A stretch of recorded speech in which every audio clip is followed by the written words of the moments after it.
Bonjour Philippe Vincent. Bonjour. Vous êtes le nouveau secrétaire général du SNP2N, le syndicat des personnels de direction de l'éducation nationale. Quelle est la représentativité de votre syndicat ? Bien, écoutez, mesuré aux dernières élections, c'est 2/3 des électeurs, autour de 70%, qui se prononcent régulièrement pour le SNP2N. Donc on dit traditionnellement qu'on représente 2 personnels de direction sur 3, et par ailleurs un personnel de direction sur 2 en activité est adhérent chez nous. Alors, vous lancez chaque année une enquête de rentrée auprès de ces personnels qui sont dans votre organisation syndicale, et dans la conférence de rentrée que vous avez organisée donc, avec les journalistes de l'éducation, vous qualifiez le premier bilan que vous faites d'une chronique d'une surchauffe annoncée. Expliquez cela. Les collègues ont le sentiment aujourd'hui qu'il y a une foultitude de dossiers ouverts, une foultitude d'annonces, une foultitude de mesures prévues, et qu'ils sont en général en capacité réduite d'envisager comment ça va se traduire, d'envisager comment ils vont pouvoir les mettre en œuvre. Et donc oui, il y a le sentiment de parfois un trop plein par rapport à ce qui est annoncé, et je dirais la diversité des dossiers sur lesquels on leur demande de prendre en main et de se prononcer. La locomotive va-t-elle plus vite que les wagons ? On dirait qu'on a du mal à suivre la musique, sans doute. Oui, effectivement. Alors, bon, on va sortir pour reprendre un petit peu un certain nombre de dossiers assez rapidement pour les balayer, ceux que vous avez présentés.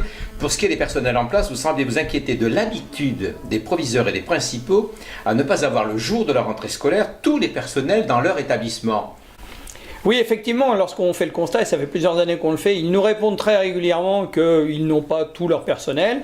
Pratiquement 1 sur 2 à cette rentrée n'a pas une tout ou partie de quelques personnels, et on a le sentiment que ça ne les choque pas plus que ça, parce qu'ils nous disent en gros ensuite, lorsqu'on leur repose la question sur la réussite technique de la rentrée, qu'elle est aussi bien réussie que d'habitude. Donc on s'inquiète effectivement d'une situation qu'on pourrait considérer comme en partie dégradée, et que les collègues n'ont pas l'air d'apprécier comme une mise en difficulté particulière. Mais vous semblez dire quand même que ne pas avoir tous ces professeurs, je dirais 2-3 jours avant la rentrée, c'est peut-être pas dramatique, mais que ça peut l'être si par exemple le chef d'établissement n'a pas de secrétaire. Oui, alors voilà, c'est peut-être aussi ça qui modifie l'appréciation des collègues.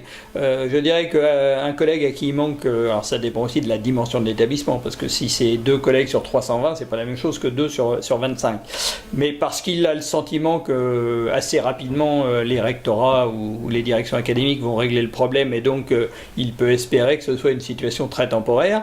Par contre, un personnel essentiel, alors une secrétaire, un gestionnaire, un personnel administratif dans tel ou tel service, c'est sans doute plus compliqué parce que c'est plus essentiel au bon fonctionnement de l'établissement dans son quotidien. Alors, dans le cadre de la réforme du lycée, des évaluations vont être mises en œuvre, en particulier en classe de seconde. Je ne vais pas répéter le mot inquiétude. Disons que vous vous interrogez sur parfois l'inadéquation qu'il y a entre des opérations qui sont lancées et la compréhension tout à fait concrète, matérielle, pratique de la mise en œuvre de cette opération. Alors, dans ce cas-là, quel est le problème ? Alors là, on nous a présenté cette opération comme extrêmement simple, en ligne, informatisée, réponse immédiate. Donc lorsqu'on rencontre les décideurs au printemps, tout ça paraît relativement simple à mettre en place. Lorsqu'on a les détails techniques, il faut trouver des salles informatiques, des espaces, des moments, diviser les classes par 2, les séquences annoncées dont on nous disait qu'elles seraient de 50 minutes, apparemment il faut plutôt 1h05 ou 1h10, donc ont toute chance de ne pas rentrer dans une séquence de cours à 55 minutes. Voilà, tout un tas de détails pratico-pratiques, et je ne parle pas des capacités de connexion, des éventuels bugs, qui rendent de facto l'opération beaucoup moins simple à organiser qu'il n'y paraît, avec des volumes très importants de séquences à trouver. Et le moins qu'on puisse dire, c'est que nos collègues, qu'ils soient proviseurs ou proviseurs adjoints, ne sont pas spécialement optimistes dans leur capacité, l'opération démarrant normalement le 17 septembre, à être prêt au moment J. Alors, bon, dans ces opérations-là, c'est évidemment la technologie de l'informatique qui est mise en œuvre. Et là, vous dites que, en fait, depuis longtemps, vous constatez l'inadaptation de ces fameux logiciels de gestion. Alors, vous donnerez peut-être d'autres exemples, mis en place par la centrale, qui, en fait, sont inadaptés à la réalité et à la compréhension du fonctionnement des EPLE. Alors effectivement, si on veut mettre un collègue de mauvaise humeur, aujourd'hui, dans un lycée ou dans un collège, il faut lui parler d'informatique. Et on a toute chance qu'il nous cite un exemple, alors qui d'ailleurs ne sera pas forcément le même dans un établissement ou dans un autre, d'un logiciel qui fonctionne mal, d'une application informatique qui n'est pas adaptée à ses besoins, d'un logiciel qu'on tente de lui imposer alors que lui en utilise déjà un autre qui lui va très bien. Voilà.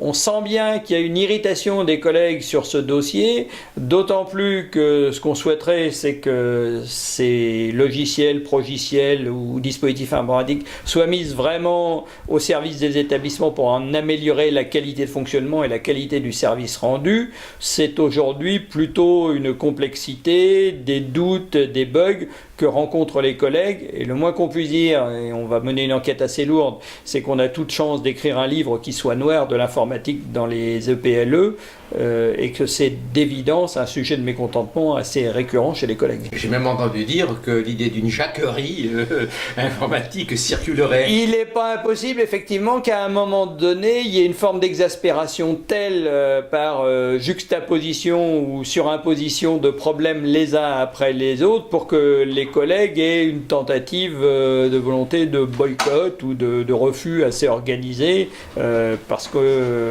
ce sont des sujets sur lesquels nous intervenons depuis longtemps, nos remarques sont entendues, écoutées, et on n'a pas le sentiment que ça s'améliore beaucoup. Ce qu'on a vécu là, par exemple, sur les logiciels de téléinscription qui devaient nous faciliter la vie, le moins qu'on puisse dire, c'est qu'entre la réalité du produit et ce qui nous en était dit, les collègues n'étaient pas au rendez-vous.